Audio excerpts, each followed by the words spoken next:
The Oradour-sur-Glane massacre has remained in the French collective memory as a permanent monument bearing witness to the suffering inflicted on its inhabitants during the German occupation. On the 10th of June 1944, troops from the 2nd SS Panzer Division, known as Das Reich, stormed this small village in southwestern France, massacring 643 civilians, most of whom were burned alive in barns and churches, while the rest of the village was set on fire and completely destroyed. Although a trial was held in Bordeaux in 1953, whose aims apart from judging some of those involved were to clarify the facts of the Oradour-sur-Glane massacre and determine the motives, the truth is that at the end of the case, the most important questions remained unanswered. Why did the perpetrators commit this massacre specifically in this village? What were the motives for their extreme cruelty? Was it an act of retaliation?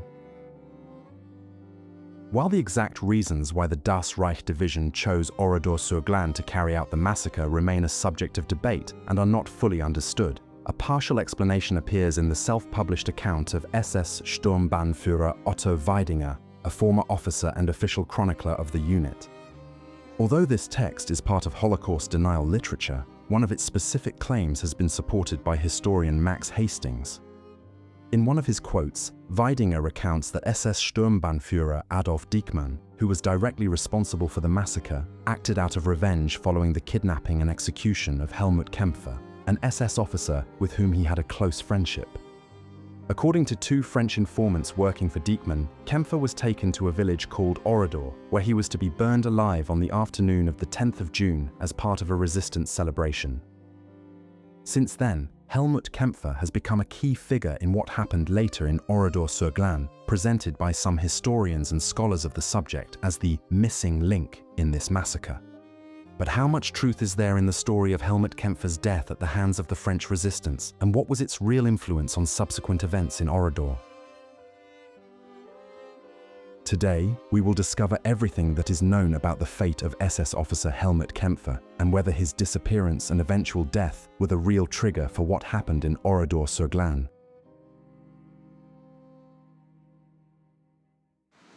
Des sépultures à perte de vue. Dans le cimetière militaire de Berneuil en Charente-Maritime reposent les corps de plus de 8000 soldats de la Wehrmacht. Un alignement de dalles, des noms inscrits des Allemands tués sur le sol français pendant la Seconde Guerre mondiale. Et si 353 d'entre eux restent non identifiés, celle du major Helmut Kämpfe pose un autre problème. Ce n'est pas le corps de cet officier allemand de la division SS Das Reich qui reposerait sous la dalle. Since the end of the Second World War, the disappearance of Helmut Kämpfe has become one of the most controversial points when attempting to explain the massacre at Oradour-sur-Glane. His kidnapping and subsequent death on the night of 10th June 1944 were cited as immediate justification by SS officers, but the absence of conclusive evidence about his final fate has fueled decades of historical debate. Helmut Kämpfe was born in Jena, Germany on 31st July 1909 and followed in his father's footsteps as a typographer. With Hitler's rise to power in 1933, he joined the SS that same June, affiliating himself with the Nazi Party in search of a new and more promising direction in the nascent regime. Eager to serve in the armed forces, he initially enlisted in the Wehrmacht in 1934, rising from non-commissioned officer to Lieutenant der Reserve in 1938. However, when war broke out in September 1939, he volunteered for the SS-Verfügungstruppe, where due to his previous training in the German army, he began with the rank of SS-Unterscharführer. During the Western Campaign in 1940, Kämpfe demonstrated his leadership skills in combat on the Maginot Line, in Flanders, and during the German advance towards Bordeaux, commanding a company of the 3rd Waffen-SS Division, the famous Totenkopf. For his merits, he was promoted to SS-Oberführer on the 30th of January 1941. Shortly thereafter, however, in June of that same year, he was transferred to the 2nd SS Panzer Division, the aforementioned Das Reich. There he assumed command of the 2nd Company of the Aufklärungsabteilung, the armored reconnaissance group of the Der Führer regiment, the 4th regiment within the organization of the Das Reich Division. On the Eastern Front, his bravery in hand-to-hand combat earned him the Iron Cross First Class on the 7th of November 1941, although shortly before receiving it, he had been wounded in combat and remained in recovery until January 1942. Once back in action, Kämpfe continued to participate in several battles on the Eastern Front, where his division was positioned as part of Army Group Center. In August 1943, he was promoted to command the 3rd Battalion of the Der Führer regiment, and on the 1st of September, he was promoted to SS-Sturmbannführer.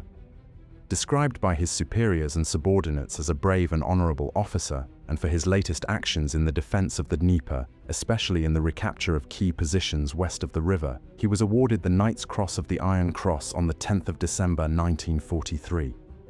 In addition, he was awarded the Close Combat Clasp in Gold, one of the rarest decorations in the German infantry, awarded for participation in close combat and short-range combat, and the gold version in particular, awarded for participation in at least 50 close combat actions.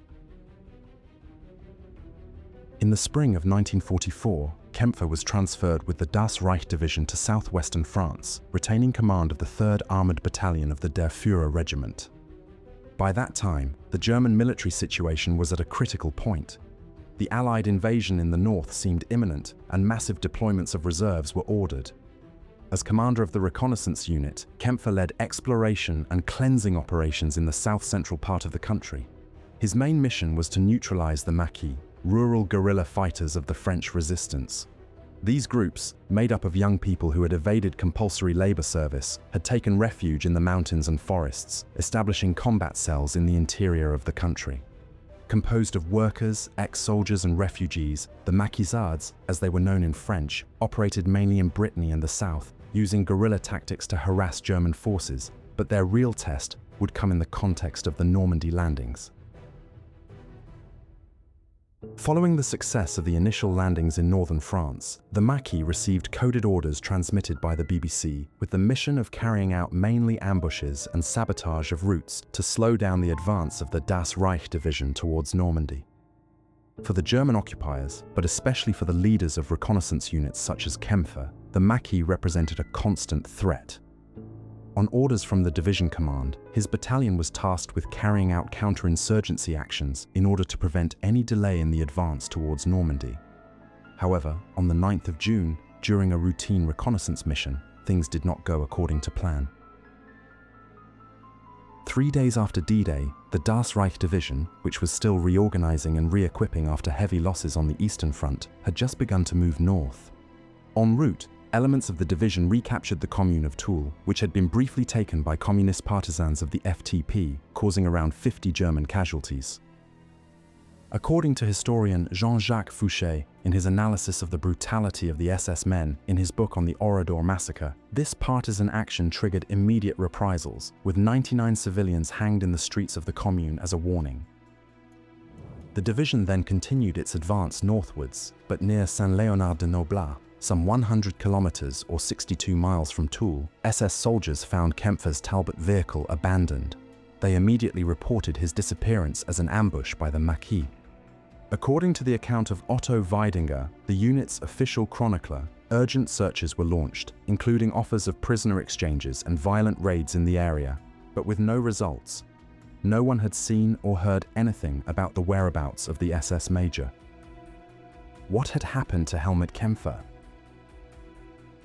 As far as is known, at around 9 p.m., Kämpfe was captured on a road parallel to the fighting in Toul by a group of communist partisans from the FTP led by Jean Canu. He was then taken to the commune of Chesseux and then possibly to Broye-Laufer, north of Oradour-sur-Glane, where Canu handed him over to the partisan leader Georges Guingouin, a key communist in the Maquis, who decided his fate. At this point, I would like to emphasize once again that everything mentioned below comes from the personal report of former SS officer Otto Weidinger, because although it is a work rejected by academic historiography for its excessive revisionism, it is the only direct source I have been able to find that details in greater depth the fate of Helmut Kämpfe, since neither Fouché nor Hastings, whose works I have also relied on for the making of this video, make direct mention of his fate or execution. That said, and given that Kämpfe was the highest-ranking SS officer captured by the French resistance, there was initial indecision about his fate, but after learning of the atrocities in Toul, the Maquis opted for retaliation.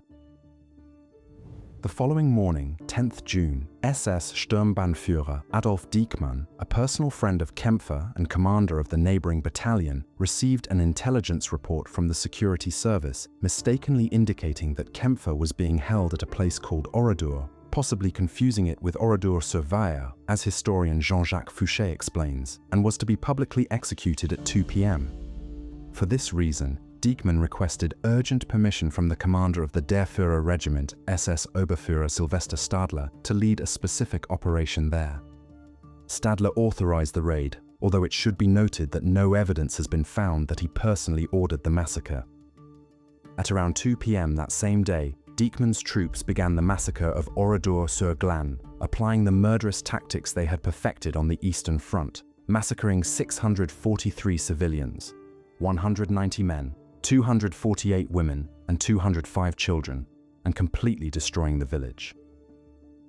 According to Weidinger, Diekmann acted under the so-called Befehlsnotstand, a military legal term used in German law to justify criminal actions by officers when they believed that disobeying would endanger their life, mission, or troops. In this case, to save their comrade and set an example against the kidnapping of German soldiers.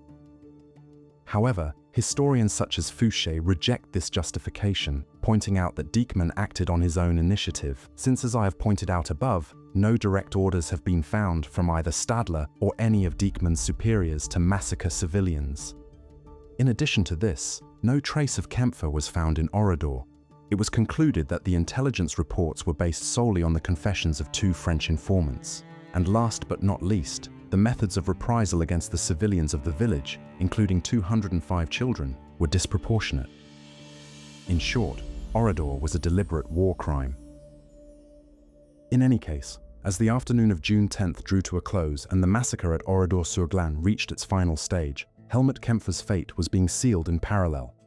Between 6 p.m. and 8 p.m., the SS major and his men were chained inside a captured German military ambulance, and once Guingouin gave the order, the Maquis proceeded to set fire to the vehicle, burning the SS men alive. 2 days later, on 12th June, soldiers from Das Reich located the burnt-out ambulance, and according to Weidinger's report, Diekmann claimed to have identified the chained remains of his friend. And this is where the big question arises, one that is often asked in both historical forums and academic discussions. If Helmut Kämpfe's remains were found by the Das Reich division on 12th June, 2 days after the Oradour-sur-Glane massacre, how could Adolf Diekmann, according to Otto Weidinger's account, designate that village as the target of an alleged reprisal for the death of his comrade, when at the time his troops stormed the village on 10th June at around 2 p.m. Kämpfe's fate was still unknown to the German commanders? And the answer, as Fouché points out, is obvious. The massacre was not a real revenge for Kämpfe's death, but a retroactive pretext fabricated by former members of the SS, especially by Otto Weidinger. According to Hastings, Diekmann acted on the basis of a morning report from the security service, which erroneously stated that Kämpfe was being held in Oradour and would be publicly executed that same afternoon. This information prompted the immediate operation, although Kämpfe, still alive at the start of the massacre, was executed by the Maquis between 6 and 8 p.m., several hours after Das Reich troops had already set fire to the village and murdered 643 of its inhabitants. Fouché emphasized that the narrative of retaliation was an ex post facto construction to cover up a systematic war crime, as Oradour had no connection whatsoever with Kämpfe or with partisan activities. In short, Diekmann did not need to confirm his friend's death in order to act. He used the rumor as an excuse for an act of systematic terror, and the real motivation was the SS doctrine of cleansing against civilians, not personal revenge. Kämpfe's death, like that of the inhabitants of Oradour, was appalling by any standards, but as Fouché points out in his book, the consequences in Oradour revealed a greater systematic barbarity, unrelated to any military justification. After the end of the war, the supposed remains of Helmut Kämpfe, initially buried in Breuil-Laufer, were reburied in 1963 in the military cemetery in Berneuil by the German War Graves Commission. Today, apart from his gravestone in Berneuil, all that remains of Helmut Kämpfe, the highest-ranking SS officer captured by the French resistance, is a granite stele near where he was captured, close to the commune of Saint-Léonard de Noblat. Inaugurated in 1986 by Georges Gangouin, the man who decided his fate, and designed by Jean-Joseph Sansfourche, this monument commemorates the Resistance's act of capturing the SS officer.